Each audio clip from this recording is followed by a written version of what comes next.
जैसी पत्रिका इस समय मौजूद है भारतीय जनता पार्टी के मुख्य कार्यालय में, जहां पर निवर्तमान चेयरमैन महेश प्रताप सोनकर जी भी मौजूद हैं और वरिष्ठ भाजपा कार्यकर्ता अशोक मौर्य जी भी मौजूद हैं। आज 3 राज्यों में भारतीय जनता पार्टी की प्रचंड जीत हुई है। आप जानते हैं, एक राज्य तेलंगाना जो कांग्रेस के हाथ आया है, वरना मध्य प्रदेश, राजस्थान और छत्तीसगढ़ में स्पष्ट बहुमत मिला है। सबसे पहले हम आपको ये बताना चाहते हैं कि क्या माहौल है। चेयरमैन साहब, पूर्व चेयरमैन साहब आपको बताएंगे कि क्या माहौल रहा है दिन भर। देखिए, हमारे जो 3 राज्यों में जीत हुई है, जो मोदी जी की जो है गारंटी की जीत है और सभी जनता ने जो है मोदी के कार्यों के और उनके जीत के काम के गारंटी के आधार पर जो है 3 राज्यों में जो है पूर्ण बहुमत की सरकार बनवाई है। इसके लिए हम समस्त जनता को जो है धन्यवाद देते हैं। अभी यहाँ पे बहुत अच्छा माहौल था। यहाँ पे सभी लोगों कार्यकर्ताओं ने जो है एक दूसरे को मिठाई खिलाकर अपना खुशी जाहिर की और कार्यकर्ताओं और पदाधिकारियों में बड़ा उत्साह था। इस जीत को लेकर पूरी तरह से जश्न में डूबे हुए हैं और हम आशा करते हैं कि इसी तरह जो है भारतीय जनता पार्टी का परचम लहराता रहेगा। मोदी जी की जीत हमेशा होती रहेगी। हम कार्यकर्ताओं और की तरफ से और पदाधिकारियों की तरफ से तथा भाजपा के संपूर्ण परिवार की ओर से भारत के सभी राज्यों के जनता को हम बहुत बहुत धन्यवाद देते हैं। आपने देखा, निवर्तमान चेयरमैन गदगद हैं। हम वरिष्ठ कार्यकर्ता और कई पद इनके पास रह चुके हैं। अशोक मौर्य जी भारतीय जनता पार्टी का एक चेहरा है नगर में। आप बताएं कि ये जीत दरअसल जीत किसकी है? मुद्दों की जीत है या मोदी जी की जीत है या शिवराज चौहान या राजस्थान में एंटी इनकम्बेंसी? कैसी जीत है ये? सर्वप्रथम आपके चैनल को बहुत बहुत धन्यवाद। ये जीत हमारे माननीय प्रधानमंत्री मोदी जी की, जो उनका जनता के साथ अगाध प्रेम विश्वास है। सबका साथ, सबका विकास, सबका विश्वास के आधार पर काम करते हैं, उनकी कार्यप्रणाली के आधार पर।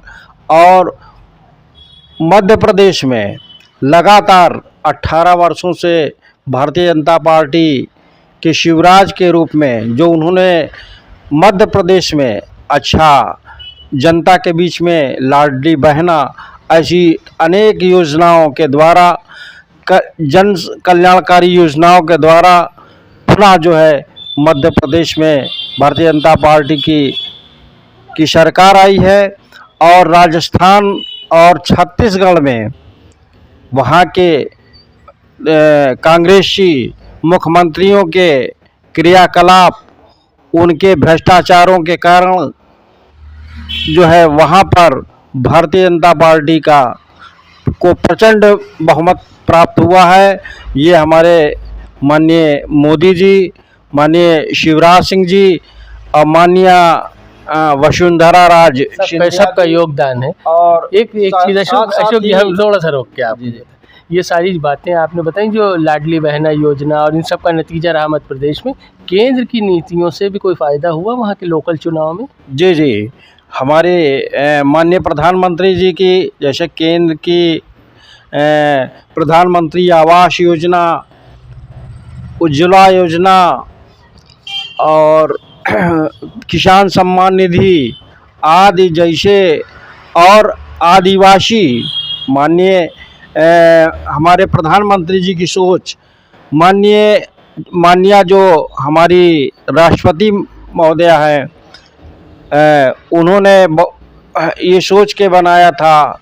उनकी उसका लाभ जो है माननीय राष्ट्रपति जी, अशोक मौर्य जी कह रहे हैं द्रौपदी मुर्मू जी को भी राष्ट्रपति बनाने का फल मिला है, क्योंकि दलित और आदिवासी वोट भी इस वजह से बीजेपी की तरफ आया है छत्तीसगढ़ में। महेश जी से मैं पूछता हूँ, इतनी सारी नीतियाँ मोदी जी की केंद्र की हैं जिससे लाभान्वित हुए राज्य और वहाँ पर जनता ने समर्थन किया। तेलंगाना में क्या हुआ? वहाँ कोई समर्थन नहीं मिला। नहीं, तेलंगाना में हम अच्छा प्रदर्शन किए हैं। जहाँ हम 1 सीट जीतते थे, अब की बार हम 8 सीट जीते हैं और धीरे धीरे जो है हम अपने दक्षिण भारत की ओर जो है भारतीय जनता पार्टी बढ़ रही है और जनता द्वारा उसको समर्थन मिल रहा है। ये हमारे जो 1 से हम 8 अगर पहुँच गए तो ये भी हमारी जीत कहीं और अग्रसर है। एक ना एक दिन हमारे दक्षिण भारत में भी जो हमारी सरकारें बनेंगी, एक ना एक दिन दक्षिण भारत में भी बीजेपी का पताका लहराएगा। ये 2024 से इसे जोड़ा जा रहा है कि लोकसभा चुनाव है, बहुत बड़े-बड़े दावे किए जा रहे हैं। आपको क्या लगता है 24 में कोई चुनौती है बीजेपी के सामने या बिल्कुल एक तरफ़ा मामला है?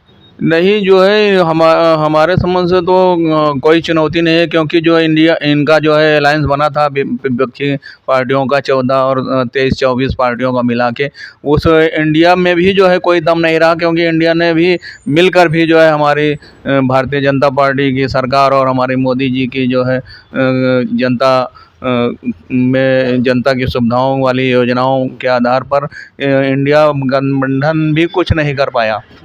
और भारतीय जनता पार्टी और पूरे देश में जो है भारतीय जनता पार्टी में जनता ने जनादेश दिया है। हम इस जनादेश का बहुत बहुत स्वागत करते हैं और आशा करते हैं कि 2024 हम एक तरफा जीत मोदी जी की होगी और पुनः जो है प्रधानमंत्री मोदी जी बनेंगे। अब की बार जो हमारी पार्टी का संकल्प है कि हम 350 प्लस करेंगे, तो हमें आशा ही नहीं पूर्ण विश्वास है कि हम 350 प्लस से जो है भारतीय जनता पार्टी की पुनः सरकार जो है 2024 में बनेगी और मोदी जी पुनः एक बार जो है प्रधानमंत्री बनेंगे। आपने देखा कितना आश्वस्त हैं 2024 को लेकर।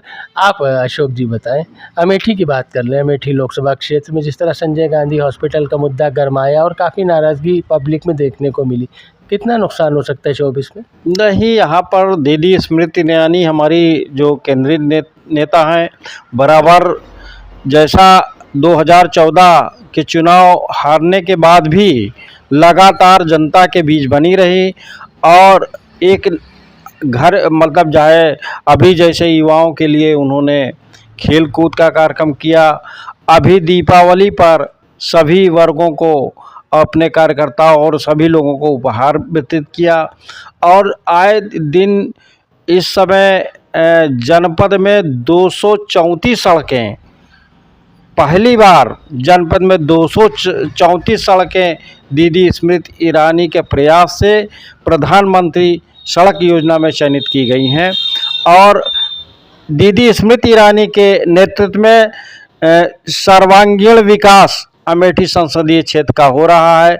सड़कों का जाल बिछ रहा है, जगह जगह सड़कें बन रही हैं और अभी नगर पालिका में पूर्व में भी जो अमृत योजना के तहत जो है हमारे यहाँ 93 किलोमीटर पाइपलाइन, पेयजल हेतु पाइपलाइन और जो है सीवर और 4 टंकी और 5 ट्यूबवेल का जो भी और लाइट का भी सुधारीकरण का जो काम है नगर पालिका क्षेत्र में दीदी स्मृति ईरानी के ही प्रयास से हुआ है।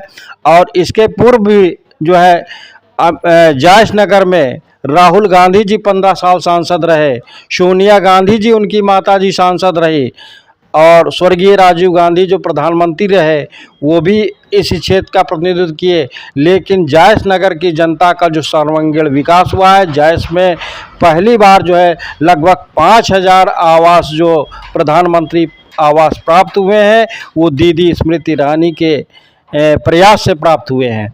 अच्छा, अब बस हमने आपको ये कार्यालय का मॉडल दिखाया। आखिर में हम चाहते हैं कि महेश प्रताप सोनकर जी आपको कुछ आपने जो कहा कि संजय गांधी अस्पताल से जो है जनता में जो है थोड़ा नाराजगी है। हम आपको बता दें कि तलोई में बहुत बड़ा मेडिकल कॉलेज बन रहा है जो हमारा जो है 2024 के चुनाव से पहले जो है प्रारंभ हो जाएगा और जनता को बेहतर सुविधाएं मिलने लगेंगी। ये भी मुद्दा जो विपक्षियों का है वो काम नहीं आएगा। जनता जो समझ रही है कि लोग मूर्ख बनाते हैं, किसी न किसी मुद्दे में जनता को भटकाने का प्रयास करते हैं। हम और हमारी सरकार की इतनी अच्छी अच्छी योजनाएं हैं, जैसे अभी किसान सम्मान निधि में पूरे किसान जो है इसका लाभ ले रहे हैं, प्रधानमंत्री आवास में पूरा लाभ ले रहे हैं, आयुष्मान योजना है, उज्ज्वला योजना है जिसमें जो है गरीबों को जो है चूल्हे उसमें लकड़ी में खाना बनाना पड़ता था, लेकिन चूल्हा प्रदान करके, गैस चूल्हा प्रदान करके मोदी जी ने हमारी माता और बहनों के लिए जो है बहुत अच्छी योजना लागू की, जिससे वो बिना किसी कष्ट के जो है तुरंत खाना बना लेते हैं और उनको अन्य कार्य करने के लिए भी समय मिल जाता है। आपने सुना कि इन योजनाओं की वजह से कांग्रेस जीती, ऐसा सबका मानना है, लेकिन अस्पताल यहाँ जो तिलोई में बना है वो कैसा है, किस स्थिति में है, कितने मुद्दों पर चुनाव हुआ है, दरअसल वोटिंग किस बात पर हुई है, इन सब बारे में हम बात करेंगे फिर किसी दिन। आज चूँकि जीत का दिन है और शुभकामनाओं का दौर चल रहा है तो हम नहीं चाहते कि उस तरह की बातें की जाएँ। फिलहाल आखिर में एक बार और कुछ बधाई देना चाहें अमेठी की जनता को, जायस की जनता को। हम पूरे अमेठी की जनता की ओर से सभी जो हमारे 3 राज्य के मतदाताओं को उनको बहुत बहुत धन्यवाद देते हैं और आशा करते हैं कि वो इसी तरह जो है अपना जो है संयम बनाए रखेंगे, हमें आशीर्वाद देते रहें और 2024 में जो है पुनः जो है भारतीय जनता पार्टी की प्रचंड बहुमत से जीत होगी इसी और मोदी जी पुनः प्रधानमंत्री बनेंगे। अशोक जी, 2 शब्द बधाई। जी जी। ये जो है लोकसभा चुनाव का ये विजय जो है लोकसभा चुनाव का पूर्व सेमीफाइनल था, जिसमें भारतीय जनता पार्टी को तीनों राज्यों के मतदाताओं द्वारा अपार स्नेह दिया गया।